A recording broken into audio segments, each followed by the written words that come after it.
மீண்டும் உங்கள் ஒவ்வொருவரையும் கர்த்தராகிய இயேசு கிறிஸ்துவினுடைய பரிசுத்த நாமத்தினாலே நாங்கள் வாழ்த்தி வரவேற்கிறோம். அல்லேலூயா. எல்லாம் சந்தோஷமா இருக்கிறீங்களா? உண்மையாகவே எத்தனை பேர் தேவனுடைய பிரசன்னத்தை உணர்ந்தீங்க? ஆமாம், நல்ல பிரசன்னம் இருந்தது. நான் நல்லா உணர்ந்தேன். தேவனுடைய பிரசன்னம் நல்ல ஒரு அக்கினியாக நம்ம மத்தியில் இறங்கி வந்தது. ஆமாம், நல்ல கரைகளை தட்டி நல்ல கர்த்தர் பாடுமடிக்க கிருபை செய்தார். அப்போ இந்த நாளிலிருந்து நம்ம ஒரு குறிப்பிட்ட ஒரு காரியத்தை தியானிக்க நம்ம போகிறோம். கர்த்தருக்கு சித்தமானால் நம்ம அதை தொடர்ந்து நம்ம தியானிப்போம். அஸ்திபாரம். செய்தியினுடைய தலைப்பு என்னன்னு சொன்னீங்கன்னா ஒரு அஸ்திபாரம், பேஸ்மெண்ட்.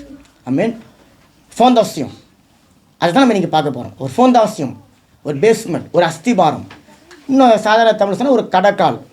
இன்றைக்கி அதை குறித்து தான் நம்ம இன்றைக்கி பார்க்க போகிறோம். பாருங்கள், நம்ம வாழ்க்கையில் சில நேரங்களில் நம்ம எதிர்பாராத விதத்தில் ஒரு சோதனை வரும், ஒரு துன்பம் வரும், ஒரு துக்கம், ஒரு வேதனை வந்த உடனே நம்ம அப்படியே ஆடி போயிடுறவங்களாம், நிலை குலைந்து போகிறவர்களாம், நம்ம அப்படியே வேதனை அடைந்து விடுகிறவர்களாக பைபிளில் வசனம் இருக்குது. தண்ணீரை தரையில் ஊற்றுகிறதை போல நம்மளுடைய ஆத்துமா அப்படியே ஒரு மாதிரி குலுங்கி போயிடுறது, ஒரு மாதிரி பயந்து போயிடும், நடுங்கி போயிடுறோம். ஏன் அப்படின்னு சொன்னீங்கன்னா, அந்த பிரச்சனையுடைய வல்லமையும் அந்த பிரச்சனையுடைய வீரியமும் அவ்வளோ பெரிதாக இருக்கிறது.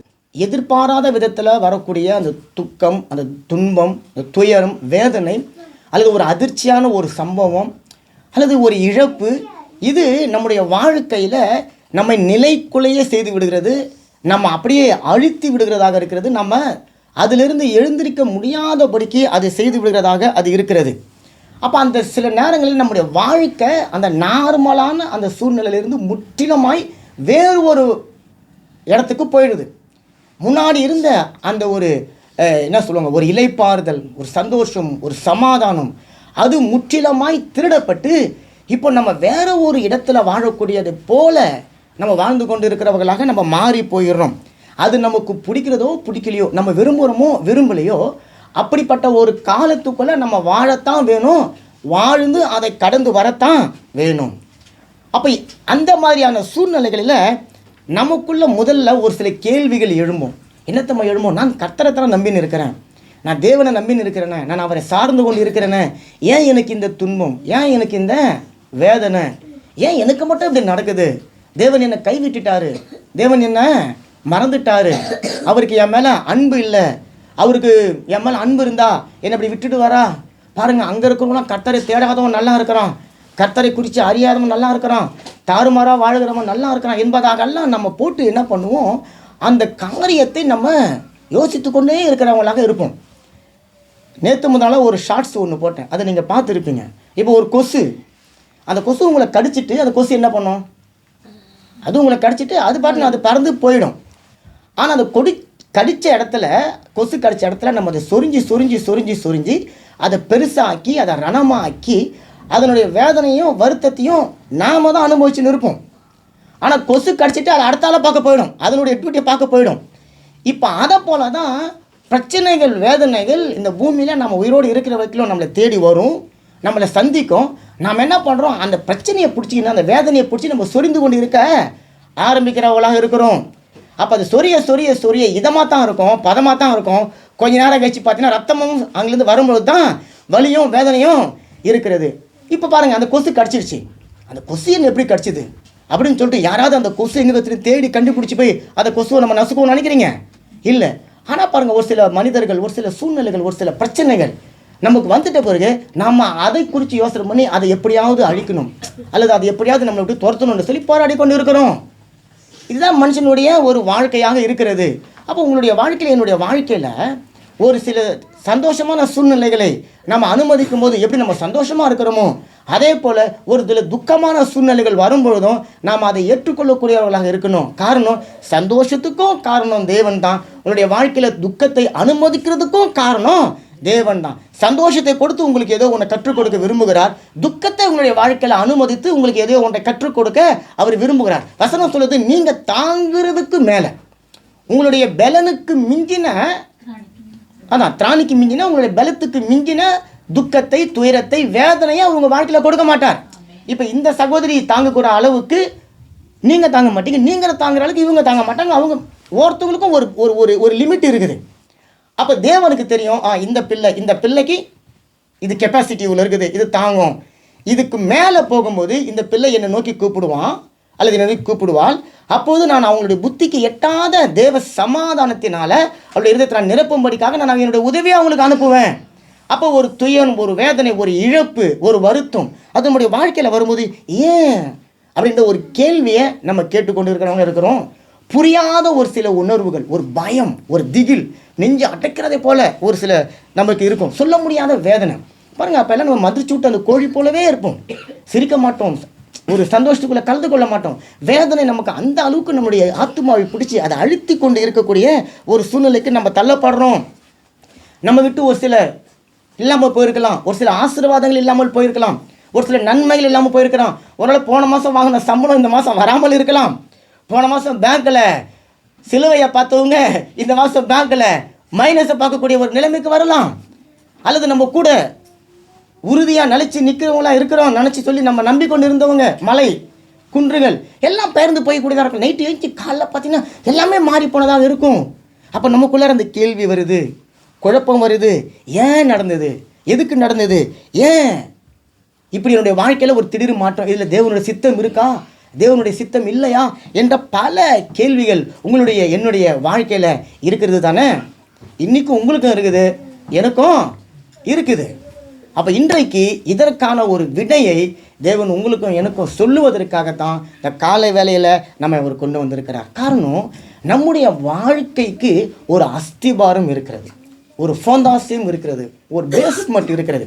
அந்த பேஸ்மெண்ட் எப்படி இருக்கிறதோ அப்படித்தான் அந்த பேஸ்மெண்ட்டுக்கு மேலே இருக்கிற கட்டடமும் இருக்கும். அப்போ ஆண்டவர் சொல்ற அந்த பேஸ்மெண்ட்டை இன்றைக்கி நீ பார்க்கணும், நான் பார்க்கணும். அந்த பேஸ்மெண்ட் எப்படி இருக்குது என்று ஆராயக்கூடிய ஒரு இடத்துக்குள்ளே நீ இருக்கிற. சந்தோஷமாக இருக்கும்போது யாரும் போய் அந்த பேஸ்மெண்ட்டை நோண்டி பார்க்க வேண்டிய வேலை கிடையாது. ஏன்னா எல்லாமே சந்தோஷமாக இருக்கிறது, களி கூறுதல் இருக்கிறது, அங்கே மன மகிழ்ச்சி இருக்கிறது. ஆனால் எப்போ நான் அந்த பேஸ்மெட்டத்திலிருந்து அதை நோக்கி பார்க்காம நான் மற்ற காரியங்களை நான் பார்க்க ஆரம்பிக்கிறேனோ அப்போது என்னுடைய வாழ்க்கையில் ஒரு சில காரியங்களை தேவன் அனுமதிக்கிறவராக அவர் இருக்கிறார். அப்போ நம்முடைய வாழ்க்கையும் நம்முடைய குடும்பமும் நம்முடைய பிள்ளைகளும் நம்முடைய எல்லாமும் ஒரு அஸ்திபாரத்தின் மேலே கட்டப்பட்டு இருக்கிறதா அல்லது அஸ்திபாரத்தின் மேலே கட்டப்படாமல் இருக்கிறதா என்பதை நம்ம இன்றைக்கி ஆராய்ச்சி பண்ண போகிறோம். அப்போ வசனம் நம்ம வாசித்தோம், போடப்பட்டிருக்கிற அஸ்திபாரமாகிய இயேசு கிறிஸ்துவை அல்லாமல்.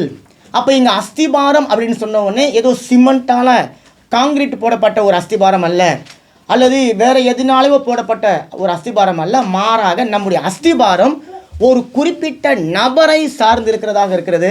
அந்த நபர் தான் நீங்களும் நானும் ஆராதிக்கிற கர்த்தராகிய இயேசு கிறிஸ்து. நல்ல கரங்களை தட்டுங்களேன்.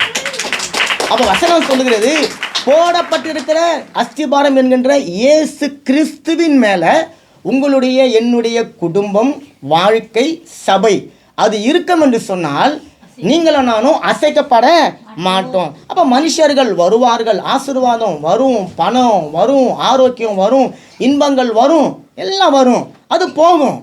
ஆனால் அந்த அஸ்திபாரம் அது ஒரு நாளும் மாறாது. அந்த அஸ்திபாரம் ஒரு நாளும் உங்களை என்னை விட்டு போகாது. அல்லேலூயா. அப்போ மனிதர்கள், சூழ்நிலைகள், ஆசீர்வாதங்கள், பணம், பொருளாதாரம், கண்களுக்கு இதத்தை கொடுக்கக்கூடிய சகல விதமான காரியங்களும் ஒரு நாள் அழிந்து போகும். ஆண்டவர் சொல்றார், வானம் கூட ஒரு நாள் அழிந்து போகும், பூமி கூட ஒரு நாள் அழிந்து போகும். ஆனால் என்னுடைய வாயிலிருந்து புறப்பட்ட அந்த ஜீவனுள்ள தேவனுடைய வார்த்தைகள் ஒரு நாளும். அப்போ அந்த வார்த்தையானவரை உங்களுடைய என்னுடைய வாழ்க்கையில் அஸ்திபாரமாக நம்ம போட்டு இருக்கணும். அப்போ வசனம் நம்ம வாசித்தது போல போடப்பட்ட கர்த்தராகிய இயேசு கிறிஸ்து என்கின்ற அடித்தளம் அஸ்திபாரத்தை தவிர வேறு அஸ்திபாரத்தை நீங்கள் போடாதீங்க, வேறு அஸ்திபாரம் உங்களுக்கு இல்லை என்பதாக வேதம் சொல்லுகிறது.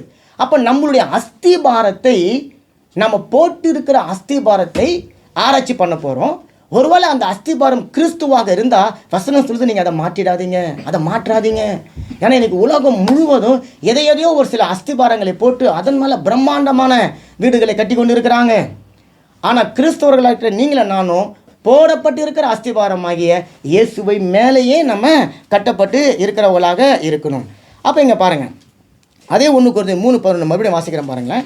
போடப்பட்டு இருக்கிற அஸ்திபாரமாகிய அப்படின்னு சொன்னால் இனிமேல் நீங்களும் நானும் அஸ்திபாரத்தை போட போகிறோமா? இல்லை. அப்போ ஆல்ரெடி ஒரு அஸ்திபாரம் இருக்குது, ஏற்கனவே ஒரு அஸ்திபாரம் போடப்பட்டு இருக்கிறது. போடப்பட்டு இருக்கிற அஸ்திபாரத்தின் மேலே நீங்களும் நானும் ஒரே ஒரு காரியம் செய்ய போகிறோம். என்ன செய்ய போகிறோம்னு சொன்னால், மறுபடியும் அஸ்திபாரம் போட தேவையில்ல. இப்போ அந்த கட்டடத்தை நம்ம கட்ட போகிறோம். ஆமேன். அந்த கட்டடம் தான் உங்களுடைய என்னுடைய வாழ்க்கை. வசனம் சொல்லுது, போடப்பட்டிருக்கிற அஸ்திபாரமாகிய இயேசு கிறிஸ்து என்கின்ற அந்த அஸ்திபாரத்தை அல்லாமல் நீங்கள் வேற எந்த ஒரு அஸ்திபாரத்தை போட்டாலும் உங்களுடைய வாழ்க்கை அல்லது குடும்பம் அல்லது சபை அது நிலைத்து நிற்க முடியாது என்பதாக இந்த வசனம் சொல்லுகிறது. ஏன் ஒரு அஸ்திபாரம் உங்களுக்காக எனக்காக போடப்பட்டிருக்குதுன்னு சொன்னால், ஆல்ரெடி ஒரு ஃபோண்டாசியம் போடப்பட்டிருக்குதுன்னு சொன்னால், மனிதர்கள் ஒரு சில தவறான அஸ்திபாரங்களை போட்டு தங்களுடைய வாழ்க்கையை கட்டி அது இடிந்து போனதுனால தேவனே அவருடைய பிள்ளைகளுக்காக ஒரு விசேஷித்த அஸ்திபாரத்தை போட்டு இருக்கிறார். நல்ல காரியங்களை தட்டுங்களேன். இயேசு கிறிஸ்துவே உங்களுக்காக எனக்காக ஒரு அஸ்திபாரத்தை போட்டு வச்சுட்டு, உங்களுக்காக எனக்காக ஒரு பிரபராசியம் பண்ணி வச்சுட்டு, ஒரு ஃபோண்டாசியம், ஒரு பேஸ்மெண்ட்டு, ஒரு அஸ்திபாரம் போட்டு வச்சுட்டு உங்களையும் என்னையும் டைரக்ஷனை மட்டும் மாற்ற சொல்கிறார். உலக ஜனங்கள் போட்டு இருக்கிற அஸ்திபாரத்தின் மேலே நீ கட்டாத. உலக ஜனங்கள் அவங்க அஸ்திபாரத்தின் மேலே வீடு எப்படி கட்டுகிறாங்களோ அந்த முறையில் நீ கட்டாத. நீ உன்னுடைய வீட்டை இப்படித்தான் கட்டணும், உன்னுடைய ஃபோண்டாசியத்தை இப்படித்தான் போடணும், உன்னுடைய அஸ்திபாரத்தை இப்படித்தான் போடணும் என்கின்ற வழிமுறைகளை நான் உனக்கு சொல்லி கொடுத்து உனக்காக ஒரு ஸ்ட்ராங்காக அசைக்கப்பட முடியாத ஒரு ஃபோண்டாசியத்தை நான் உனக்காக போட்டு வச்சிருக்கிறேன். அந்த ஃபவுண்டேஷன் மேலே நீ உன்னுடைய வீட்டை கட்டணும்னு சொன்னால் அந்த வீடு அசைக்கப்படாமல் இருக்கிறனால கரங்களை தட்டுங்களேன். அப்போ எங்கள் வீட்டில் பாருங்கள், நாங்கள் வந்து புதுசாக ஒரு ரூமு கட்டணும். ரூம் கட்டுறதுக்கு முன்னாடி என்னோடய தோட்டத்தில் நாங்கள் ஏற்கனவே ஒரு டெரஸ்ன்னுவாங்க, சிமெண்ட்டெல்லாம் நல்லா ஸ்ட்ராங்கான ஒரு அஸ்திபாரம் தான் போட்டு அங்கே வச்சு நாங்கள் அங்கே டேபிள் சேர்லாம் போட்டு உட்காந்துருக்கோம். அப்போது அந்த வீடு கட்ட வந்தவொடனே அந்த இன்ஜினியர் சொன்னார், இந்த அஸ்திபாரம் நீங்கள் உட்காரத்துக்கு தாங்கும், சேர் கீரு போட்டு ஒரு 10 பேர் உட்காரத்துக்கு தாங்கும். ஆனால் இந்த அஸ்திபாரத்து மேலே ஒரு ரூமு கட்ட முடியாது, அவ்வளோ வெயிட்டை இது தாங்காது. அதனால் இது உடச்சி தான் எடுக்கணும். இதை உடச்சி எடுத்துகிட்டு நாங்கள் இதுக்குன்னு விசேஷமாக ஒரு ஃபவுண்டேஷன் போடுறோம், ஒரு அஸ்திபாரம் போடுறோம். அது மேலே அந்த ரூமை கட்டினா அது ஸ்ட்ராங்காக இருக்கும்னு சொல்லிட்டு நாங்கள் போட்ட அந்த அஸ்திபாரத்தை உடச்சி கட் பண்ணி மிஷினை வச்சு கட் பண்ணி எடுத்து தூக்கி போட்டுட்டு அவங்க புதுசாக ஒரு அஸ்திபாரம் போட்டாங்க. இப்போ இயேசு அப்படி சொல்லலை, நீங்கள் போட்டு இருக்கிற அஸ்திபாரத்தை மாற்றுங்க, உடச்சிடுங்க அப்படின்னு இயேசு இங்கே சொல்லலை. மாறா, நான் போட்டு இருக்கிற அஸ்திபாரத்துக்கிட்ட நீங்கள் வரணும். உங்களுடைய அஸ்திபாரத்துக்கிட்ட என்ன நீங்கள் கொண்டு போகாதீங்க. நான் ஒரு அஸ்திபாரத்தை ஆல்ரெடி போட்டு வச்சுருக்கிறேன், அதன் மேலே தான் நீங்கள் வீடு கட்டணும் என்பதாக இயேசு கிறிஸ்து சொல்கிறார். அப்போ சரி, அப்போ இயேசு கிறிஸ்து எதன் அடிப்படையில் அஸ்திபாரத்தை போட்டு வச்சுருக்கிறாரு அதை நம்ம இன்றைக்கி பார்க்க போகிறோம். மத்தேயு எடுத்துக்கொள்ளுங்களேன். மத்தேயு 7வது அதிகாரம், மத்தேயு 7 அதிகாரம் எடுத்துக்கொள்ளுங்கள். மத்தேயு 7ஆம் அதிகாரம் 26லேருந்து 27 வரை உள்ள வசனம் நான் வாசிக்கிறேன் பாருங்களேன். மத்தேயு 26வது வசனம், நான் முதல்ல 26 மட்டும் வாசிக்கிறேன். நான் சொல்லிய இந்த வார்த்தைகளை கேட்டு இவைகளின்படி செய்யாமல் இருக்கிறவன். முதல்ல ஆண்டவர் நெகட்டிவான ஒரு காரியத்தை சொல்கிறார். நான் சொன்ன இந்த வார்த்தைகளை கேட்டு, அப்போ போடப்பட்டிருக்கிற அந்த அஸ்திபாரம், பேஸ்மெண்ட், ஃபவுண்டாசியம், அது எதன் அடிப்படையில் போடப்பட்டிருக்குதுன்னு சொன்னால், தேவனாகிய கர்த்தராகிய இயேசு கிறிஸ்துனுடைய வார்த்தையினால் ஒரு ஃபவுண்டேஷன் போடப்பட்டிருக்கிறது. ஆமேன். ஏன்னு சொன்னால், வார்த்தை தான் ஜீவன், வார்த்தை தான் வாழ்க்கை, வார்த்தை தான் உருவாக்கக்கூடியது, வார்த்தை தான் உங்களை உயிர்ப்பிக்கக்கூடியதாக இருக்கிறது. அப்போ அந்த வார்த்தைக்கு ஒரு வல்லமை உண்டு. அந்த வார்த்தையாகவே இயேசு கிறிஸ்து இந்த பூமிக்கு வந்தார். வார்த்தை வேறு, இயேசு வேறுன்னு கிடையாது. ஆமேன். அப்போ அந்த இயேசு கிறிஸ்து அப்படின்னு சொல்லும் போது ஏதோ இயேசு கிறிஸ்து என்கின்ற ஒரு நபர் கிடையாது, மாறாக இயேசு கிறிஸ்து என்கின்ற வார்த்தை. அந்த வார்த்தையின் மேலே தான் நீங்களும் நானும் அந்த ஃபவுண்டேஷன் போடணும் என்று சொல்லி இயேசு சொல்கிறாரு. ஆனால் இங்கே ஒரு சிலர் என்ன பண்ணுறாங்களாம், அவங்க இந்த வார்த்தைகளை கேட்டு அதன்படி ஃபவுண்டேஷன் போடாமல் இருக்கிறாங்க. அவங்க எப்படிப்பட்டவங்க அப்படின்னு சொல்லி அடுத்த வசனம் சொல்லுது, அவன் தன் வீட்டை மணலின் மேல் கட்டின புத்தி இல்லாத மனுஷனுக்கு ஒப்பிடப்படுவான். அப்போ ஆண்டவர் வந்து ரொம்ப ஷார்ட் அண்ட் ஸ்வீட்டாக சொல்லிட்டார், நான் போட்டு இருக்கிற அஸ்திபாரத்தின் மேலே நீ உன்னுடைய வீட்டை வந்து கட்டணும். உனக்கு பிரியமான எனக்கு பிரியமான ஒரு அஸ்திபாரத்தை நான் அங்கே போட்டு வச்சுட்டு அதன் மேலே நான் ஒரு வீட்டை கட்டினேன்னு சொன்னால், ஆண்டவர் சொல்கிற அந்த வீடு எப்படி இருக்கும்னு சொன்னால், மணலின் மேலே கட்டப்பட்ட ஒரு வீடு. அப்படி தானே போடுது, தன் வீட்டை மணலின் மேல் கட்டுறது. இப்போ அந்த மனுஷனுக்கு நான் அவனை ஒப்பிடுவேன். அப்போ 2 மனுஷனை ஆண்டவர் சொல்கிறார். ஒரு மனுஷன் புத்தி இல்லாதவனா அவன் மணல் மேலே வீடு கட்டுகிறவனா. ஏன் அவன் மணல் மேலே கட்டுறான்னு சொன்னால் அவனுக்கு ஏற்கனவே போடப்பட்ட அஸ்திபாரம் ஒன்று தெரியாது, அல்லது தெரிஞ்சிருந்தாலும் அந்த அஸ்திபாரத்தின் மேலே வீடு கட்ட விரும்பாதவன் இல்லை. இப்போ அவன் தான் அந்த வீட்டை மணல் மேலே கட்டுறான். இப்போ நல்லா கற்பனை பண்ணிங்க, நீங்களாம் நிறைய பேர் பீச்சுக்கு போயிருப்பீங்க, அது நம்ம இந்தியாவிலலாம் நிறைய தெரியும்.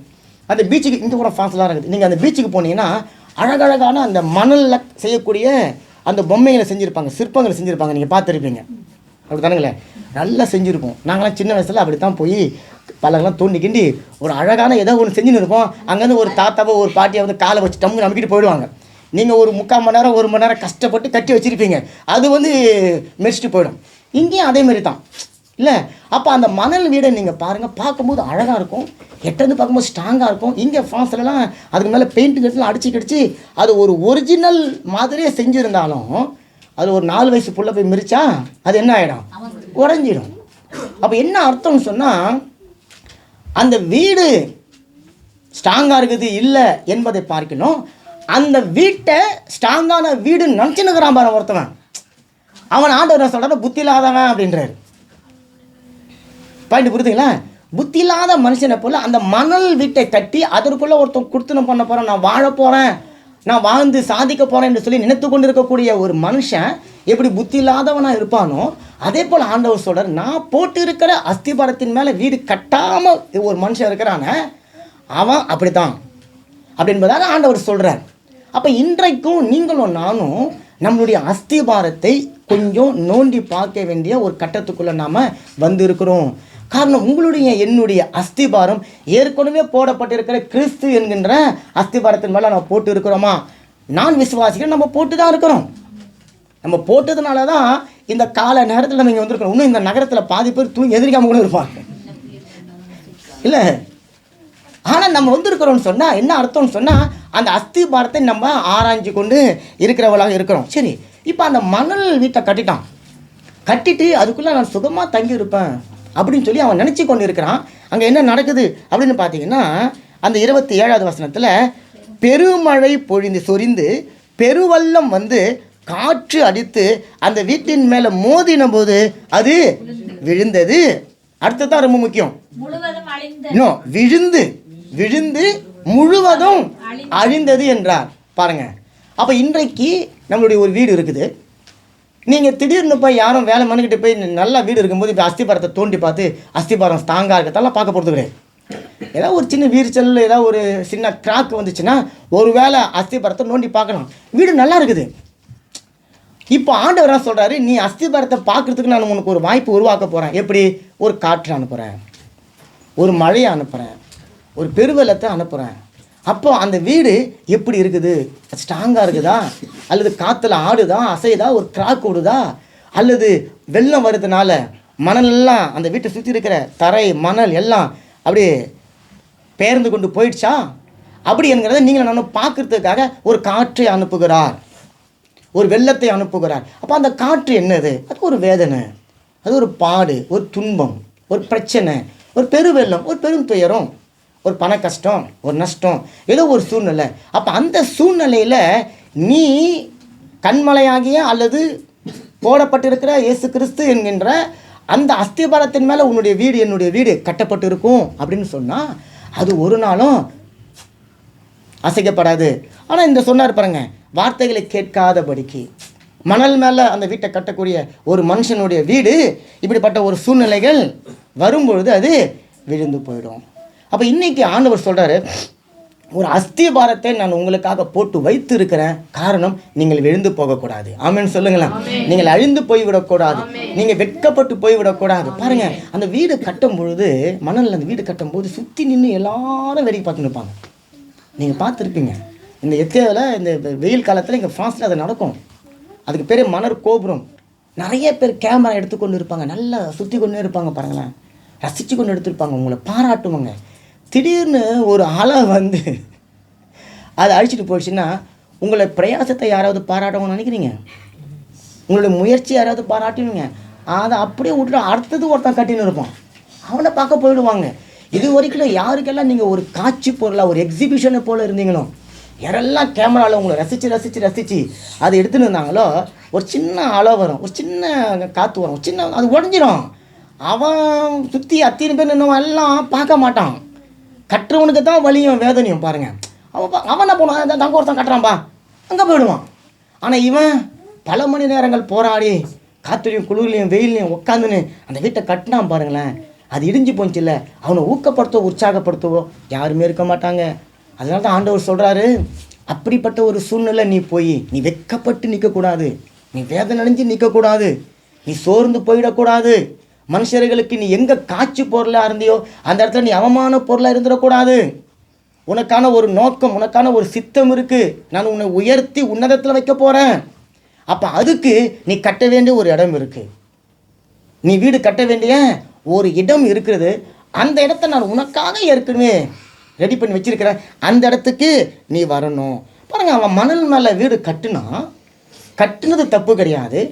ஆனால் அந்த மணல் வீட்டை நம்பினா பாருங்கள், அதுதான் தப்பு.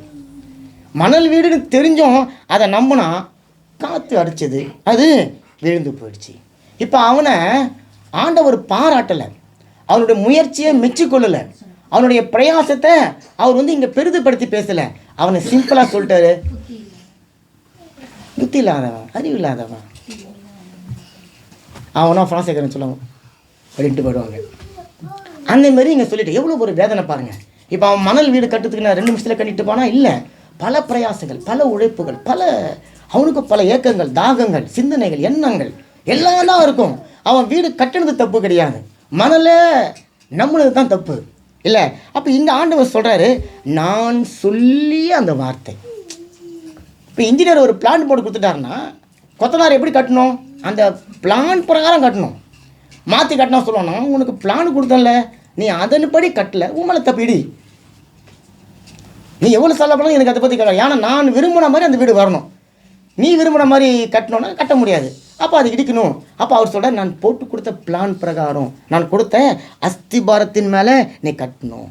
இப்போ நம்முடைய வாழ்க்கையும் சில நேரங்களில் நம்முடைய குடும்பம், நம்முடைய பிள்ளைகள், நம்முடைய பிஸ்னஸ், நம்முடைய வேலை, தொழில், ஏன் சில நேரத்தில் நம்முடைய சபை, அது தேவனுடைய வார்த்தையின் மேலே கட்டப்படாமல் போகும் பொழுது, வார்த்தையை அடிப்படையாக கொண்டு கட்டப்படாமல் போகும் பொழுது, அந்த சபையோ அல்லது குடும்பமோ அந்த வீடோ அந்த அவனுடைய வாழ்க்கையோ அது ஆட்டம் காணக்கூடியதாக மாறிவிடுகிறது. ஒரு சின்ன காற்று தான் அடிக்கும், விழுந்து விடுகிறதாக இருக்கும். சின்ன புயலுக்கு தாங்க முடியாது, ஒரு சின்ன ஜுரம், ஒரு சின்ன சளி, ஒரு சின்ன இருமல், அதற்கு தாக்கு பிடிக்க முடியாதபடிக்கு போய்விடுகிறது. அப்போ ஆண்டவர் சொல்கிறார், அப்படிப்பட்ட ஒரு புத்தி இல்லாத ஆளாக நம்ம இருக்கக்கூடாது. ஆகவே தான் நான் உங்களுக்காக ஒரு அடித்தளத்தை நான் போட்டு வச்சுருக்கிறேன். அந்த மணல் வீடு பார்க்க அழகாக இருக்கும், பார்க்குறதுக்கு எட்டந்து பார்க்கும்போது ஸ்ட்ராங்காக இருக்கிற மாதிரி தோணும். ஆனால் அதனுடைய டெஸ்ட்டு ஒரே ஒரு காற்று இல்லை, ஒரே ஒரு காற்று அல்லது ஒரே ஒரு சின்ன.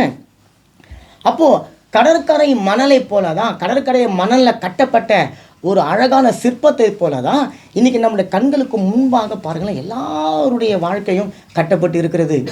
அப்போ அஸ்திபாரம் அந்த மணல் வீட்டுக்கு எதுவாக இருக்கிறதுன்னு சொன்னால் மணலாக இருக்கிறது இல்லை. அப்போ ஆண்டவர் இங்கே அப்படி சொல்கிறார். அப்போ சில நேரங்களில் நம்முடைய வாழ்க்கை கூட சொல்லப்பட்ட இயேசு கிறிஸ்துவனுடைய வாயிலிருந்து வெளிப்பட்ட வார்த்தையின் அடிப்படையில் அது இல்லாமல் சில நேரங்களில் சில சூழ்நிலைகளில் நாமளும் ஒரு சில தவறான அஸ்திபாரங்களின் மேலே நம்மளுடைய வீட்டை தெரியாமல் கட்டுகிறவளாக இருக்கிறோம்.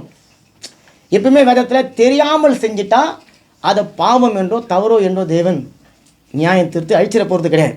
அப்போ சில நேரங்களில் மனிதர்கள் மேலே, நம்ம பார்க்குற நம்முடைய சூழ்நிலைகள் மேலே, உணர்ச்சிகளின் மேலே, நம்முடைய பிரச்சனைகளின் மேலே நாம் என்ன பண்ணிடுறோம், நம்முடைய வீட்டை கட்டுகிறவளாக இருக்கிறோம்.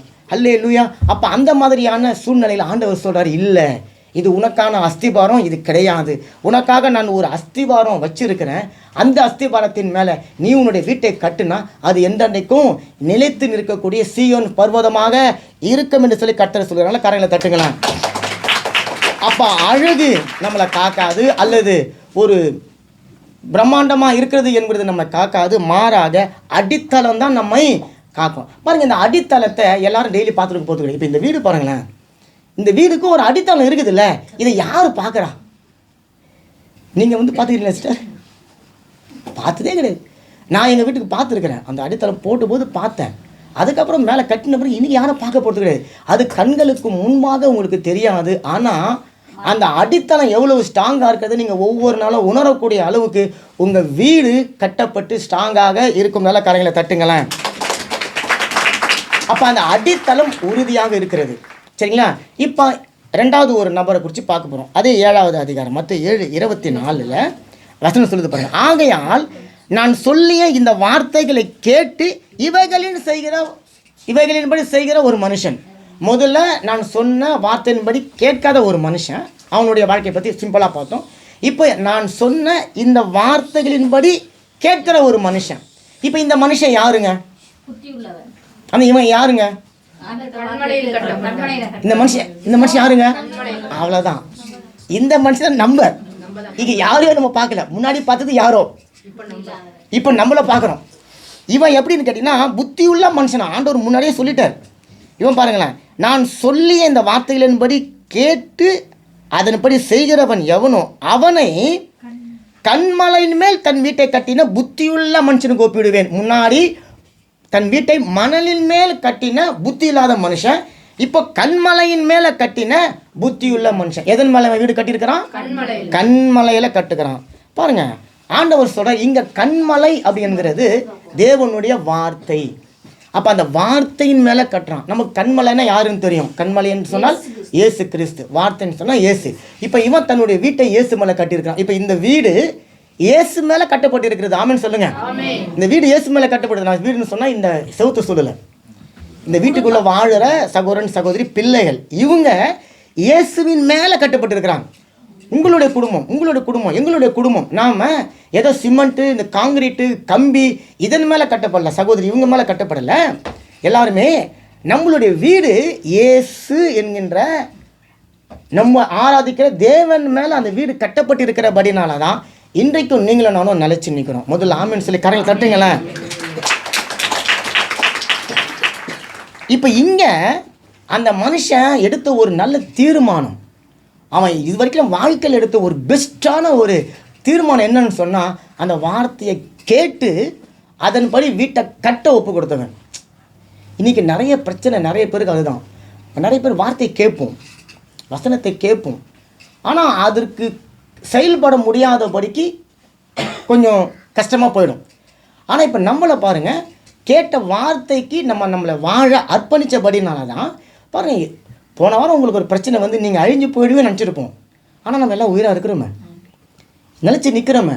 இன்றைக்கி ஆராதிக்கும் போது யாரும் அழுவலையே, அதே சந்தோஷம், அதே களி கூறுதல், அதே உற்சாகம், அதே மகிழ்ச்சி. ஒருவேளை உங்களுக்கு பேங்க்கில் இன்றைக்கி மைனஸில் கூட இருக்கலாம். நான் விசுவாசிக்கிறேன், அதில் சென்ட்ரல் ஆண்டவர் ஒரு கோடை போட்டு அதை ப்ளஸ்ஸாக மாற்றுவார். ஆமென் சொல்லுங்க. இல்லை ஏன் அப்படின்னு சொன்னால், நீங்கள் அந்த கண்மலையின் மேலே கட்டப்பட்டு இருக்கிற வீடு, அந்த கண்மலை மேலே கட்டப்பட்ட ஒரு வீடு இடிஞ்சு விழுந்துச்சுன்னா எத்தனை பேர் மணலில் இடிஞ்சு விழுகிற வீட்டை பார்த்து கேலி பண்ணுவான். ஏன்னா அவனுக்கு தெரியும் இந்த வீடு இடியும்னு சொல்லிட்டு. ஆனால் கண்மலையின் மேலே கட்டப்பட்ட ஒரு வீடு இடிதுன்னு சொன்னால் அதை பார்த்து எத்தனை பேர் கேலி பண்ணுவாங்க. அப்போ தேவன் சொல்கிறாரு, தேவன் தன்னை பரியாசம் பண்ண விட்டார். தேவன் அவரை யாரும் பரியாசம் பண்ண விடவும் முற்ற மாட்டார். தேவன் தன்னை பரியாசம் பண்ண விட மாட்டார். அப்படின்னு சொன்னால் அவருடைய பிள்ளைகளுடைய வாழ்க்கையில் ஒரு காரியத்தை வச்சு உங்களை என்ன யாராவது பரியாசம் பண்ண தேவன் விடுவாரா? விடவே மாட்டார். பாருங்க, அப்போ கண்மலையின் மேலே நீங்கள் வீடு கட்டிக்கிறீங்கன்னு சொன்னால் முதல்ல நீங்களும் நானும் தேவனுடைய வார்த்தை கேட்டு இருக்கிறோம். கேட்டதோட நம்ம டாட்டா காட்டிட்டு போயிடாம அதன்படி நம்ம வீடு கட்ட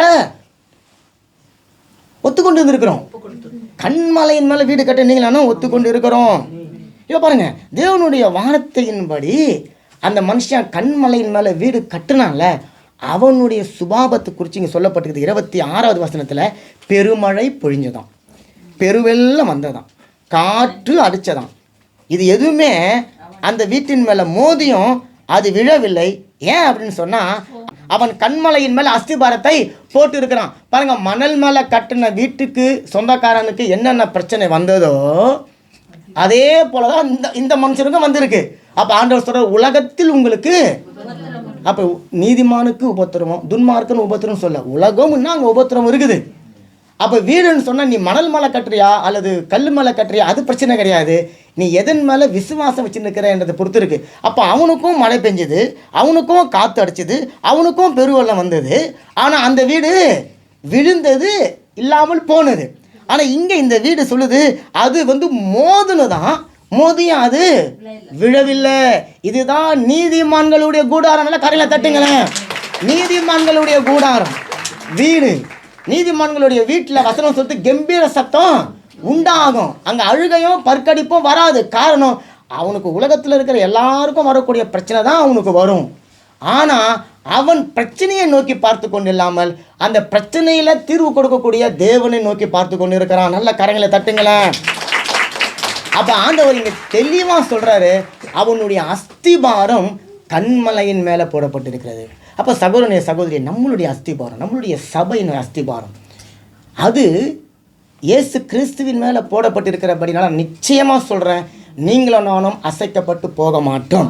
ஆமாம், நீங்களும் நானும் விழுந்து போக மாட்டோம். நீங்களும் நானும் நிச்சயமாகவே வாழ்ந்திருப்போம், நிச்சயமாகவே ஆசீர்வாதமாக இருப்போம். நல்ல கரையில் தட்டி கர்த்தருக்கு நன்றி செலுத்துங்க. காரணம், உங்களையும் என்னையும் இயேசு கிறிஸ்து ஏதோ காசை கொடுத்து வாங்கலைங்க, தன்னுடைய ஜீவனை கொடுத்து வாங்கியிருக்கிறார், தன்னுடைய ரத்தத்தை கொடுத்து வாங்கியிருக்கிறார். அப்படின்னு சொன்னால் உங்களை விட என்னை விட தேவன் தன்னுடைய ஜீவனை மதிக்கலன்னு அர்த்தம். உங்களையும் என்னையும் தான் தன்னுடைய ஜீவனை விட அவர் அதிகமாக நேசிக்கிறவராக அவர் இருக்கிறார். இப்போ பாருங்கள், அந்த மனுஷன் தெளிவாக ஒரு காரியத்தை தெரிஞ்சு வச்சுன்னுக்கிறான். முன்னாடி இருந்த மனுஷன் தெளிவாக யோசிக்கலை, அவன் தனக்கு விருப்பப்படி செஞ்சிட்டான். அவனும் தான் வார்த்தையை கேட்டான். ஆனால் இவன் வார்த்தை கேட்டு ஒரு தீர்மானம் எடுத்தான். என்ன தெரியுங்களா? இல்லை, நான் என்னுடைய வீட்டை கண்மலையின் மேலே கட்ட போகிறேன். நல்லா கவனிச்சிங்களா? கண்மலையின் மேலே வீட்டை கட்டுவது ரொம்ப ஈஸி கிடையாது. யாருன்னா கண்மலை பார்த்துக்கிறீங்களா? கண்மலைன்னு சொன்னால் மலையினுடைய உச்சி, மோந்தாங்கினுடைய லெபு, அங்கே போய் வீடு கட்ட முடியுமா? நீ ஏறுறதுக்கே கஷ்டம். இங்கே மோ சாமிஷல் போயிருக்கிறீங்களா? மோ சாமிஷல் தண்ணிக்கு கடலுக்கு நடுவில் இருக்கும் பாருங்கள், போயிருக்கிறீங்களா? அது சாயங்காலம் ஒரு 4-4:30 மணிக்கு மேலே கடல் வந்துடும். அப்போ யார் போனாலும் அதுக்குள்ளாடி போயிடணும். ஒரு வேளை லேட் ஆகிடுச்சுன்னு நீங்கள் அங்கே தான் இருக்கணும் நைட்டு ஃபுல்லாக. அங்கே ஹோட்டல் இருக்குது, ரெஸ்டாரண்ட் இருக்குது, பெரிய கோட்டை இருக்குது, நிறைய இருக்குது. ஃப்ரான்ஸில் ஒரு பெரிய டூரிஸ்ட் ஸ்பாட்டு. அங்கே அந்த மலை, அது அந்த மலை, அது அந்த மலை மேலேயே எல்லாத்தையும் கட்டி வச்சுருப்போம். நாங்கள் யோசனை பண்ணி பார்த்துருக்குறோம், அவன் எது செஞ்சாலும் இப்போயாவது ஹெலிகாப்டரில் போய் செஞ்சிடலாம். அப்போல்லாம் வந்து படகுல தான் போகணும் அல்லது தரையில் போகணும். 5 மணிக்கு முன்னாடி இப்போ கட்டிட்டு இல்லாமல் வந்துடணும். அப்போ எவ்வளோ கஷ்டப்பட்டுருப்பான் பாருங்கள். ஆனால் இன்றைக்கி பாருங்கள், எத்தனையோ நூற்றாண்டுகளுக்கு பிறகும் அது நிலச்சி நிற்குது. காரணம், அது மலையின் மேலே கட்டப்பட்டபடினால உறுதியாக நிற்குது. எத்தனை காற்று, எவ்வளோ புயல், எவ்வளோ வெள்ளங்கள் வந்து தாக்கியிருந்தாலும் அது அசைக்கப்படாமல் இருக்கிறது. அப்போ ஆண்டவர் சொல்றார், ஒரு அழிந்து போகக்கூடிய, பெயர்ந்து போகக்கூடிய ஒரு மலையின் மேலே கட்டப்பட்ட வீட்டையே அது விழாதபடிக்கு உறுதியாக நிலச்சி நிற்குதுன்னு சொன்னால், கண்மலையாகிய என் மேலே கட்டப்பட்ட ஒரு வீடு அது நிலச்சி நிற்குமா நிற்காதா? கரை நல்லா தட்டுங்களேன். நல்லா நிலச்சி நிற்கும் பாருங்க. அல்லேலூயா. அப்போ இந்த மனுஷன் வெள்ளம் வரும்போது ஒரு சில சேதங்கள் வந்து இருக்கும், காற்று அடிச்சிருக்கும் போது ஒரு சில சேதங்கள் வந்து இருக்கும், மழை வந்தபோது ஒரு சில சேதங்கள் வந்து இருக்கும். ஆனால் அவன் சேதத்தை பார்த்துட்டு ஓடி போயிடல, மாறா அந்த சேதத்தின் நடுவில் தேவனை பார்க்க ஆரம்பித்தான். ஒரு சில மனுஷர்கள் அவனை விட்டு போயிருக்கலாம், ஒரு சில ஆசீர்வாதங்கள் அவனை விட்டு போயிருக்கலாம், ஒரு சில நன்மைகள் அவனை விட்டு போயிருக்கலாம். ஆனால் அவன் போனதை குறித்து யோசிக்காமல் தனக்கு கிடைச்சதை வச்சு, தான் கூட இருக்கிறதை வச்சு தேவனுக்கு நன்றி செலுத்தி ஸ்தோத்திரம் பண்ணி அவன் அதில் தன்னுடைய நேரத்தை செலவழித்தபடினால வசனம் சொல்லுகிறது, அவன் விழாதபடிக்கு உறுதியாக நிலைச்சு நின்றிருக்கிறான். நல்ல கரையில் தட்டுங்களேன். அப்போ சில உறவுகள் உங்களை விட்டு போகும், சில உறவுகள் நம்மளை தேடி வரும், சில மனுஷர்கள் அறிஞ்சவங்க உங்களை விட்டு போகலாம், அறியாதவங்க உங்களை தேடி வரலாம். பாருங்கள், இது எல்லாமே தேவனுடைய பார்வைக்கு மறைவானது கிடையாது.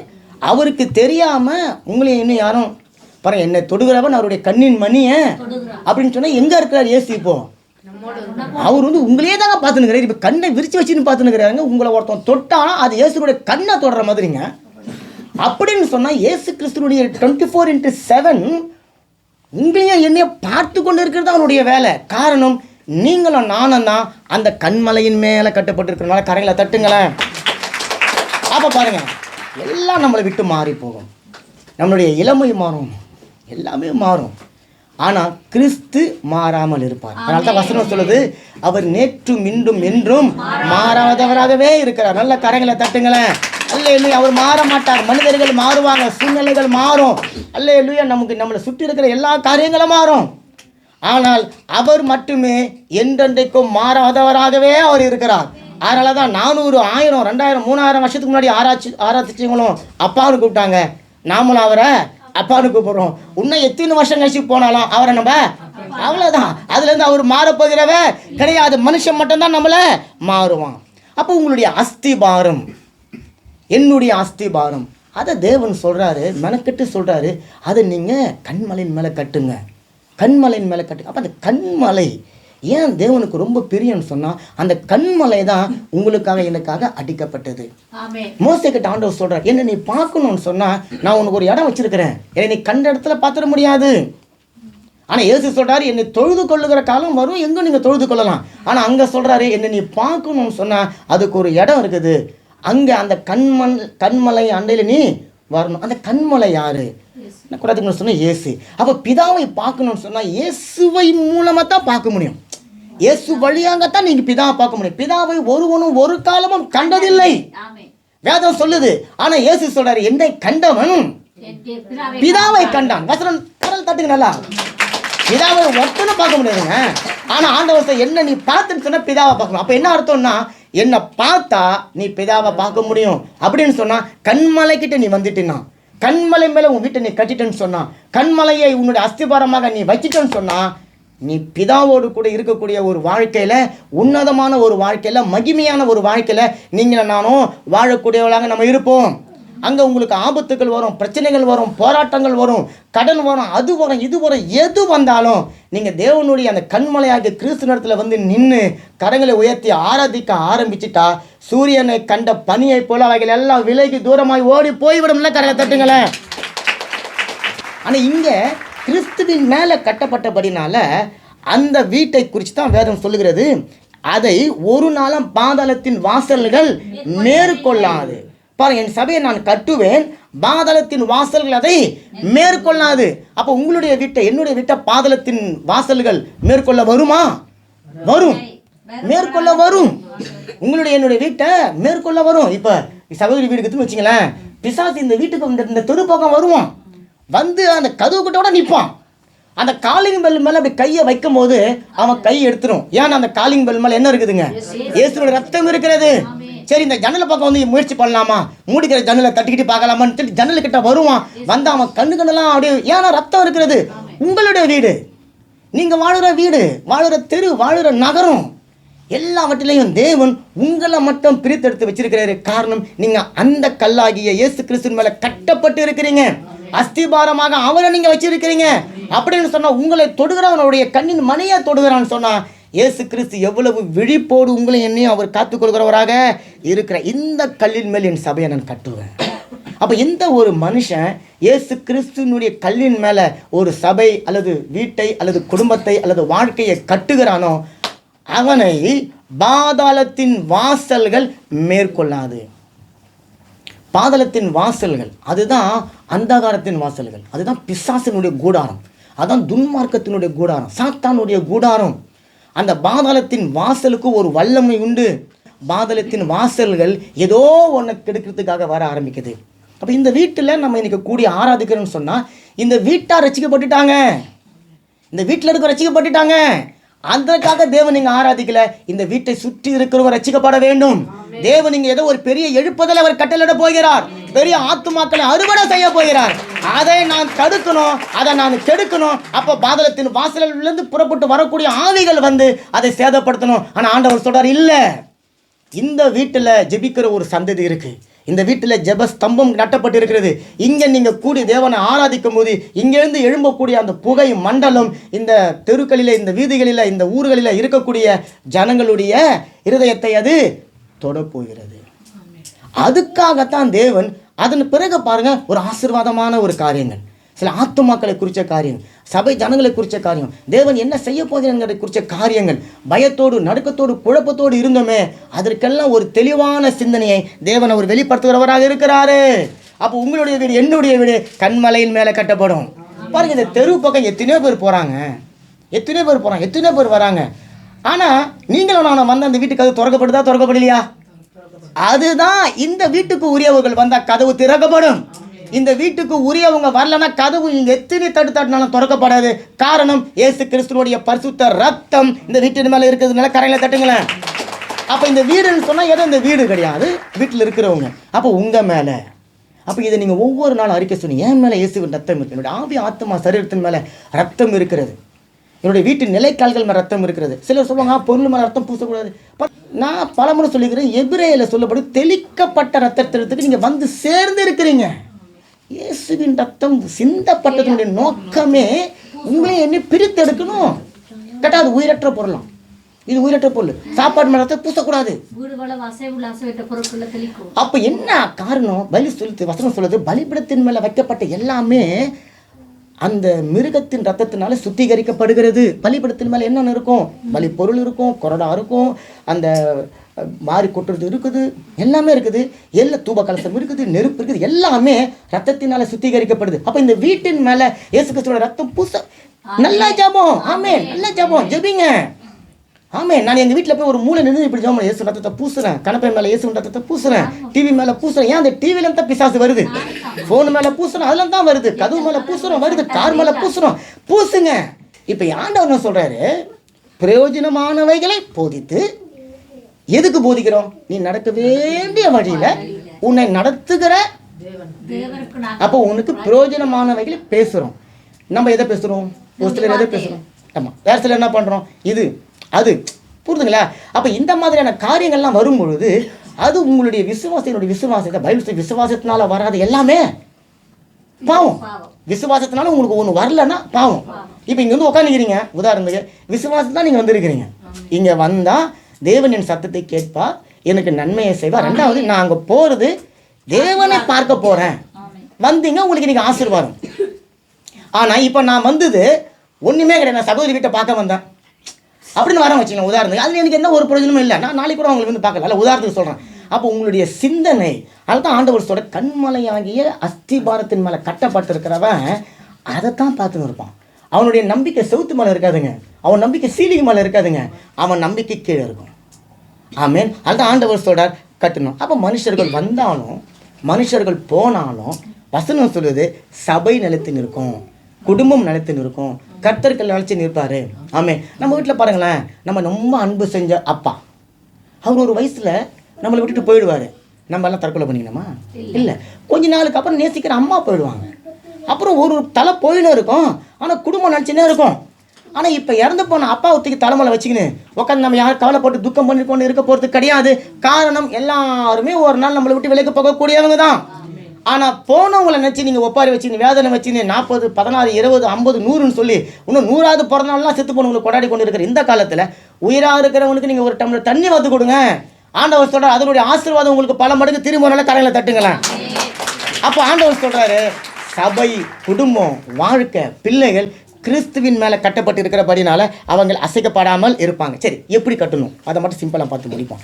அதே லூக்கா 6வது அதிகாரம் 47, 48 இதே எக்ஸாம்பிளை லூக்காவில் சொல்கிறார் ஆண்டவர். லூக்கா 6ஆம் அதிகாரம் 47, 48 வசனம் சொல்லுது.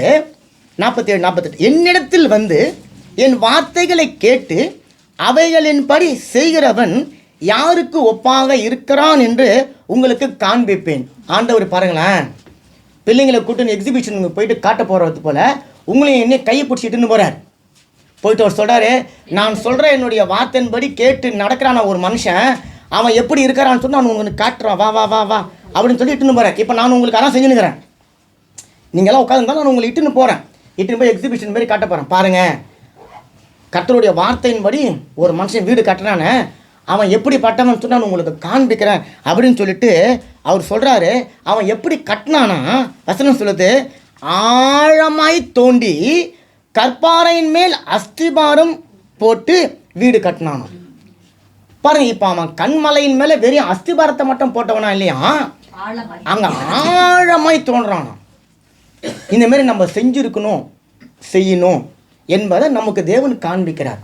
அஸ்திபாரம் போடப்பட்டாச்சு, அந்த அஸ்திபாரத்தின் மேலே மட்டும் நீ வீடு கட்டக்கூடாது, ஆழமாய் தூண்டி எடுக்கணும். அப்போ வசனம் சொல்லுது பாருங்களேன், தேவனுடைய வார்த்தையை, தேவனுடைய வசனத்தை நீ எவ்வளோக்கு எவ்வளோ ஆழமாக தோன்றீங்களோ அவ்வளோக்கு அவ்வளோ உங்களுக்கு புதையல் வருகிறது, அவ்வளோக்கு உங்களுக்கு ஆசீர்வாதம் வருகிறது. நிறைய பேருடைய பிரச்சனை வசனத்தை மனப்பாடம் பண்ணுவது, வசனத்துக்குள்ளே ஆழம் போவது கிடையாது. இல்லை, இப்போ ஒரு வசனம், நம்ம இந்த வசனத்தை 100 முறை படித்தாலும் 100 முறையும் வேறு வேறு அர்த்தங்களை தேவன் உங்களுக்கு கொடுக்க வல்லவராக இருக்கிறார். ஆனால் நான் வசனத்தை மட்டும் படித்தேன், சரி தலை தோண்டி எடுத்துட்டானா, சரி அவனுக்கு வேலை வெட்டி இல்லாதவன் அவன் தோண்டி எடுத்தான், எனக்கு நிறைய வேலை இருக்குது, அப்படின்னு சொல்லிட்டு நான் நினச்சின்னு போனால் எனக்கு எந்த பிரயோஜனமும் இல்லை. இப்போ அவன் சொல்கிறான் பாருங்களேன், அவர் சொல்கிறாரு பாருங்களேன், ஆழமாய் தோண்டி கற்பாறையின் மேல் அஸ்திபாரம் போட்டு வீடு கட்டுகிற மனுஷன் ஒப்பாக இருக்கிறான். இப்போ பெருவெள்ளம் வந்து நீரோட்டம் அந்த வீட்டின் மேல் மோதியும் அதை அசைக்க கூடாமல் போயிற்று. முன்னாடி இப்படி வாசித்தோம், அது விழவில்லைன்னு பார்த்தோம் அல்லது விழுந்ததுன்னு பார்த்தோம்.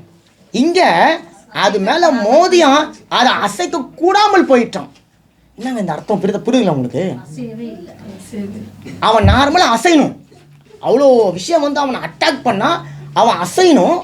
ஆனால் அவன் அசைக்க முடியாதபடிக்கு இது எல்லாம் பலவீனமாக ஆயிடுச்சு அப்படின்னு சொன்னால் அவன் ஸ்ட்ராங்காக இருக்கிறான்.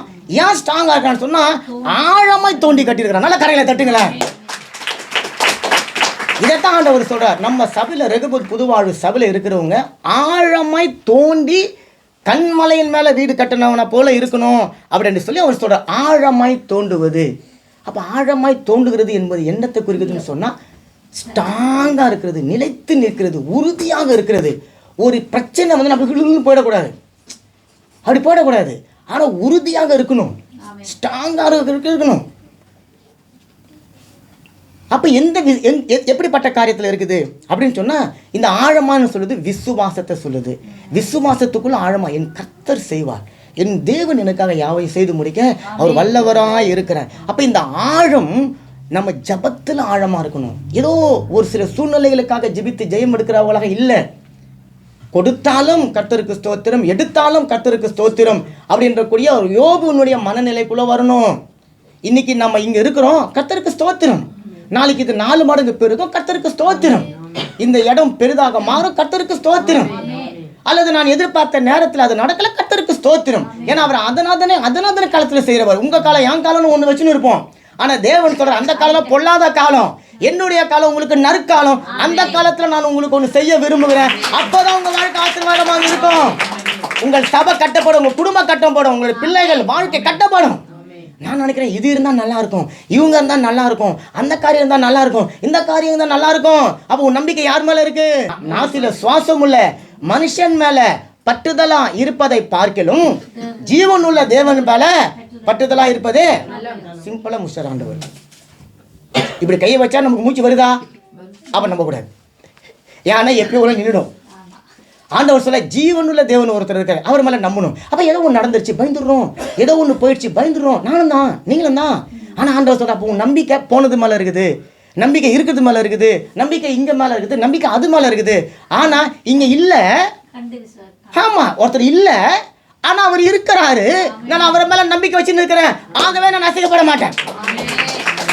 அப்போ ஆண்டவர் சொல்றார், ஜெபத்தில் நீ நல்லா ஆழமாக தோண்டு, விண்ணப்பத்தில் தோண்டு, ரெண்டாவது வார்த்தையில் தோண்டு, வசனத்தில் தோண்டு, தேவனோடு இருக்கிற உறவுல தோண்டு.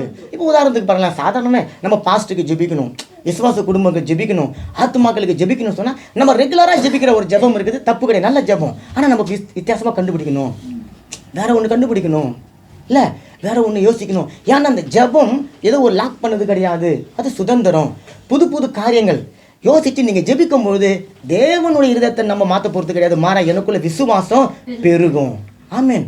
அதனால தான் ஆண்டவர் சொல்கிறார், பலவீனனை பார்த்து நான் பலவான் ஏன் சொல்கிறேன்னா, பலவீனன் நினச்சின்னு இருப்பான். அவள் புதுசாக யோசிக்கணும், நான் பலவான், நான் அசைக்கப்பட மாட்டேன், நான் விழுந்து போக மாட்டேன்.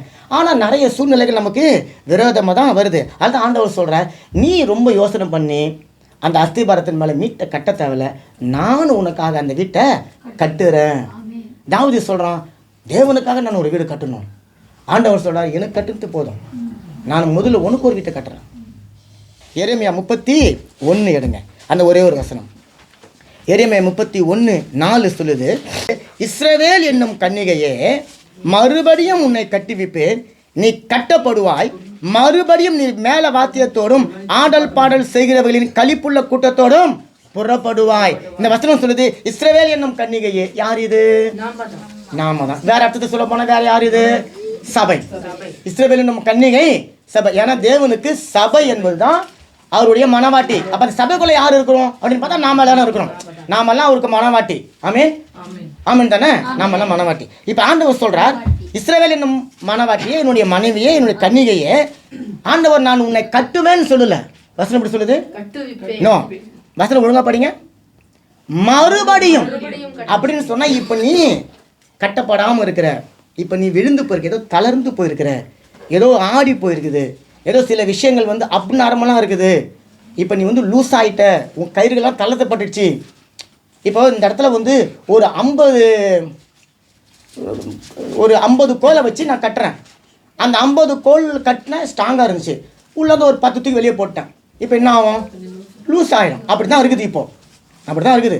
ஆண்டவர் சொல்கிறாரு, அப்படி தானே இருக்குது, கவலைப்படாத, நான் மறுபடியும் உன்னை கட்டுவேன். அதான் ரொம்ப முக்கியம். ஆண்டவர் எப்போதுமே ஒன் அனதர் சான்ஸ், ஆங்கோர் வின்ஃபா. எல்லாத்துக்குமே தேவன் ஆங்கோர் ஒன் சான்ஸ். நீ பாவம் செஞ்சுட்டா பரவாயில்ல, ஆங்கோர் வின்ஃபா. நீ வீழ்த்திட்டா பரவாயில்ல, இல்லையா, ஆங்கோர் ஆங்கோர் வின்ஃபா, ஆங்கோர் வின்ஃபா, ஆங்கோர் வின்ஃபா. அப்போ ஆண்டவர் சொல்றார், மறுபடியும் நான் உன்னை கட்டி வைப்பேன். இப்போ நீ என்ன பண்ண போற? கட்டப்படுவாய். கரங்களை தட்டுங்களேன். ஆண்டவர் சொல்றாரு, தளர்ந்து போன கரங்களை, தள்ளாடுகிற முழங்கால்களை அவர் இன்னைக்கு கட்ட போறாரு. அல்லேலூயா, அல்லேலூயா. அப்ப ஏதோ ஒரு விஷயத்துல நீங்க தளர்ந்து போயிருக்கிறீங்க, குடும்ப சூழ்நிலையால அல்லது ஏதோ ஒரு காரியத்தினால, யாரையோ இழந்து போனதுனால, எதையும் நீங்க பார்த்ததுனால, எதையும் நீங்க இழந்து ஆசீர்வாதத்தை நீங்க தவறு விட்டதுனால, உங்களுடைய பலவீனத்தினால, உங்களுடைய ஞானம் இல்லாத காரியத்தினால, உங்க விவேகம் இல்லாமல் காரியத்தினால நீங்க எதையோ ஒன்று செஞ்சு எதையோ ஒன்று இழந்து உங்களுடைய குடும்பம், உங்களுடைய வாழ்க்கை, உங்களுடைய பிள்ளைகள் ஆட்டம் கண்டு கொண்டு இருக்கிறாங்க, உங்க சபை ஆட்டம் கொண்டு இருக்கிறது. ஆண்டவர் சொல்ற, கவலைப்படாத, இல்லையாங்கோர் வின்ஸ்வா, நான் உன் மேலே மனம் இறங்க போகிறேன். மறுபடியும் நான் உன்னை கட்டி வைப்பேன். அப்போ நீ கட்டப்படுவாய் சொல்லிட்டு சொல்கிறாரு, மறுபடியும் நீ மேலே வாத்தியத்தோடும் ஆடல் பாடல் செய்கிறவர்களை தளிப்புள்ள கூட்டத்தோடும் புறப்படுவாய். நல்ல கரையில் தட்டுங்க. நீ ஏற்கனவே அப்படித்தான் இருந்த. இதில் ஒரு பிரச்சனை வந்தது, ஒரு போராட்டம் வந்தது, ஒரு பாடு வந்தது, அந்த மேலத்தாளம், ஓசை, களி கூறுதல் எல்லாமே நின்று போயிருக்குது. கவலைப்படாத, நான் உன்னை மறுபடியும் கட்டுவேன். அப்போ நீ கட்டப்படுவாய். மறுபடியும் எந்த இடத்துல களி கூறுதல் இல்லாமல் இருந்ததோ அங்கே களி கூறுதல் உண்டாகும். நான் உன்னை மறுபடியும் கட்டி எழுப்புவேன் என்று சொல்லி கர்த்தர் சொல்லுகிறார். அப்போ இன்றைக்கு உங்கள் குடும்பத்தை பார்த்து கர்த்தர் தீர்க்கதரிசனமாக சொல்லுகிற வார்த்தை, நீ கட்டப்படுவாய். உன்னுடைய பொருளாதாரத்தை நீ கட்டப்படுவாய். உன்னுடைய கணவன் மனைவி தாம்பத்திய உறவுல நீ கட்டப்படுவாய். உன்னுடைய சரீர ஆரோக்கியத்தில் கட்டப்படுவாய். பிள்ளைகள், கணவன் மனைவி ஒரு மனதில் ஏக சிந்தையில நீ கட்டப்படுவாய். சபையில நீ கட்டப்படுவாய்.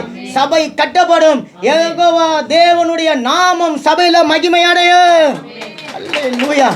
இப்போ அப்படி கட்டப்பட்ட ஒரு வாழ்க்கை, அப்படி கட்டப்பட்ட ஒரு குடும்பத்துக்குள்ளார நடக்கிற ஒரே ஒரு காரியத்தை முடிச்சுடுவோம். எரேமியா 30வது அதிகாரம். அதே எரேமியா தான், ஒரு பக்கம் முன்னாடி போங்க. 30வது அதிகாரம் 19லேருந்து 20 நான் வாசிக்கிறேன் பாருங்க, கடகடன்னு. இப்போ அப்படி கட்டப்பட்டு இருக்கிற ஒரு சபை, அப்படி கட்டப்பட்டிருக்கிற ஒரு குடும்பம், அப்படி கட்டப்பட்டிருக்கிற ஒரு வீடு, அவைகளில் இருந்து ஸ்தோத்திரமும் ஆடல் பாடலின் சத்தமும் புறப்படும். இப்போ ஆண்டவர் தீர்க்கதரிசனம் சொல்றாரு, அப்படி கட்டப்பட்ட சபையில் ஜாலியாக சந்தோஷமாக களி கூறுதலோடு குதூகலம் கொண்டாட்டம்னு சொல்லி எல்லாம் பாடி சந்தோஷமாக இருக்கிறோம். ஆண்டவர் சொல்கிறாரு, இப்போது தீர்க்கதரிசனம் சொல்கிறாரு, அவர்களை வர்த்திக்க பண்ணுவேன். நல்ல காரியங்களை தட்டுங்களேன். யாரை வர்த்திக்க பண்ண போகிறார் ஆண்டவர்? நம்மை வர்த்திக்க பண்ண போகிறார். நம்முடைய சபையை வர்த்திக்க பண்ண போகிறார். இங்கே இருக்கக்கூடிய உங்களுடைய குடும்பங்களை வர்த்திக்க பண்ண போகிறார். அவர் சொல்கிறாரு, நான் உங்களை வர்த்திக்க பண்ணுவேன். அவர்கள் குறுகி போவது கிடையாது. அவர்களை குறுகி போக பண்ண ஒருவரால முடியாது. துஷ்டனி அவருடைய வாசலை மிதிப்பது கிடையாது. தீயவன் அவர் நடுவில் வருவது கிடையாது. தீங்க நீங்க காண மாட்டீங்க. காரணம் உங்க நடுவில் வந்து இருக்கிறாங்க. அல்லேலூயா. நான் சொன்ன உங்களை வர்த்திக்க பண்ண போறேன். நீங்க குறுகி போவதில்லை சொல்ற ஆண்டவர். நான் அவர்களை மகிமைப்படுத்த போறேன். எவ்வளவு நல்ல வார்த்தைகளை கரையில தட்டுங்களேன். ஒரு மனுஷன் இன்னொரு மனுஷனை மகிமைப்படுத்த முடியாதுங்க. பொறாம நிறைஞ்ச உலகங்க. நீங்க நல்லா இருக்கிறத ஒருத்தவன் சகிச்சிக்கவும் முடியாது. ஆனால் ஆண்டவர் சொல்கிறாரு, நான் உன்னை மகிமைப்படுத்த போகிறேன். அல்லேலூயா. நாம தான் ஆண்டவரை மகிமைப்படுத்தணும். ஆண்டவர் சொல்கிறாரு, நான் உன்னை மகிமைப்படுத்த போகிறேன். ஏன்? நீ மகிமை இழந்து இருக்கிற, உடைய கனத்தை இழந்து இருக்கிற, உடைய ஆசீர்வாதத்தை இழந்து இருக்கிற, நீ அவமானத்தோடு இருக்கிற, நிந்தையோடு இருக்கிற, போராட்டத்தோடு இருக்கிற. இப்போ நீ என்னை மகிமைப்படுத்த முடியாதபடிக்கு நீ கட்டப்பட்டு இருக்கிற. நீ என்னை மகிமைப்படுத்தணும்னு சொன்னால் முதல்ல நான் உன்னை கட்ட விழிக்கணும். நான் உன்னை மகிமைப்படுத்துவேன். அப்போ நீ என்னை மகிமைப்படுத்துவேன். ஆண்டவர் சொல்கிறாரு, அவர்கள் சிறுமைப்படுவதில்லை சொல்லிட்டு அவர்கள் பிள்ளைகள் முன் போல இருப்பார்கள். நல்லா கரைங்களை தட்டுங்களேன். என்னுடைய பிள்ளைகள் இங்கே ஏதோ இருக்கிறவங்க மாத்திரம் இல்லை, முன்ன எப்படி இருந்தோம் அதே போல என்னுடைய பிள்ளைகள் இருப்பார் என்று சொல்லி கர்த்தர் சொல்கிறார். அவர்கள் சபை எனக்கு முன்பாக திடப்படும். ரெகோபோத் புதுவாழ்வு சபை எனக்கு முன்பாக திடப்படும். அவர்களை ஒடுக்கின யாவரையும் தண்டிப்பேன். கர்த்தர் தீர்க்கதரிசனமாய் சொல்கிறார். அப்போ சகோதரனே சகோதரி, உங்களுடைய வாழ்க்கை கண்மலையாக கிறிஸ்துவின் மேலே கட்டப்பட்டிருக்கா? கர்த்தருக்கு ஸ்தோத்திரம். அப்படின்னு சொன்னால் நீங்கள் குலுங்க மாட்டீங்க, நீங்கள் அசைக்க மாட்டீங்க, நீங்கள் விழுந்து போக மாட்டீங்க. ஏன் தேவன் அந்த காற்றை அனுப்புனார், ஏன் அந்த புயலை அனுப்புனார், ஏன் அந்த வெள்ளத்தை அனுப்புனார் அப்படின்னு சொன்னால் நீங்கள் குலுங்கணும், நீங்கள் டிஸ்டர்ப் ஆகணும், நீங்கள் சோர்ந்து போகணும். அப்போ தான் நீங்கள் நம்மளை ஆராய்ஞ்சு பார்க்க முடியும். அப்போ தான் நம்ம கடைக்கால போய் நோண்டி பார்ப்போம், என்னடா அது வீடு கட்டணம் நல்லா இருந்துச்சு, திடீர்னு கிராக் வந்துக்கிட்ட, என்னடா ஆச்சு எதிராச்சு அப்படின்னு சொல்லி பார்க்கும்போது தான் நமக்கு தெரியாமல் கடைக்காலுக்கு கீழே பெரிய மரத்தினுடைய வேர் உள்ளே போய், அப்போ எங்கே வெட்டணும், மரத்தை வேற வெட்டினா இது ஸ்ட்ராங் ஆகிடும். ஆண்டவருக்கு தெரியும், சொல்லி கொடுக்குறாரு. அப்போ இன்றைக்கு சகோதரனே சகோதரி, ஆண்டவர் சொல்கிறாரு, நான் குலுங்காதபடிக்கு, நான் உடையாதபடிக்கு, நான் காற்றால் விழுந்து போகாதபடிக்கு, வெள்ளத்தால் சேதமடையாதபடிக்கு நான் ஸ்ட்ராங்காக இருக்கிறேன்னு சொன்னால், நான் கர்த்தராகிய இயேசு கிறிஸ்து என்கின்ற கண்மலையின் மேலே ஆழமாய் தோண்டி வீடு கட்டினவனையா, வீடு கட்டப்பட்டவனாக, புத்தியுள்ள ஒரு மனுஷனாக நான் இருக்கணும். அல்லேலூயா. நீங்கள் அப்படியே ஏஞ்சி நில்லுங்களேன். அப்போ இன்றைக்கு நாம் அதன் அடிப்படையில் தான் நம்ம இன்றைக்கி சிந்திக்க போகிறோம். நம்மளுடைய வாழ்க்கையினுடைய அடித்தளம் எங்கே இருக்கிறது? இயேசு கிறிஸ்துவின் மேலே இருக்கா, ஒரு மனுஷன் மேலே இருக்கா, ஒரு சூழ்நிலை மேலே இருக்கா, ஒரு பிரச்சனையின் மேலே இருக்கா? அதை நம்ம இன்னைக்கு ஆராய்ச்சி பார்க்க போகிறோம். காரணம், நாம கட்டப்பட்டு இருக்கிற அந்த அடித்தளத்துக்கு சொந்தக்காரர் கர்த்தராகிய இயேசு கிறிஸ்து. நல்ல ஒரு கரங்களை தட்டுங்களேன்.